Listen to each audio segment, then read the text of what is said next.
નમસ્તે મિત્રો, હું છું એક વ્યસન મુક્તિ સલાહકાર અને તમે જોઈ રહ્યા છો મારી યુટ્યુબ ચેનલ આપણી જવાબદારી.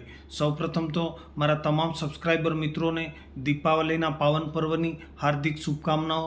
સાથે સાથે પ્રકાશનું આ પર્વ આપના જીવનમાં પણ પ્રકાશનો નવા પગરવ માંડી આપે એવી તમામને શુભેચ્છાઓ. મિત્રો, આ તહેવારો એ આપણા માટે નવા સંકલ્પો લેવાના તહેવારો છે. તો આ તહેવારોમાં આપણે ખાસ કરીને વ્યસન મુક્ત બનવાનો સંકલ્પ લેવો જોઈએ અને આજથી એટલે કે દીપાવલીના પાવન પર્વથી, નવા વર્ષના પાવન પર્વથી હું વ્યસન મુક્ત બનીશ એવા સંકલ્પો મિત્રો આપણે લેવા જ જોઈએ, જેથી કરીને એ આપણા જીવનમાં નવો પ્રકાશ પાથરી આપે, અંધકારમાંથી આપણને બહાર લઈ આવે અને માટે આપણે નવા સંકલ્પો લેવાના જ છે. હું છું એક વ્યસન મુક્તિ સલાહકાર અને હું વ્યસન મુક્તિને લગતા આવા જ વિડીયો મારી ચેનલ ઉપર મૂકું છું. તમે પણ જો વ્યસન મુક્ત બનવા ઈચ્છતા હો તો મારી ચેનલને સબસ્ક્રાઈબ કરો અને મારા વિડીયોને લાઈક આપો. આ સાથે હું વિરમું છું. આપ સર્વેને દીપાવલીના પાવન પર્વની હાર્દિક શુભકામનાઓ.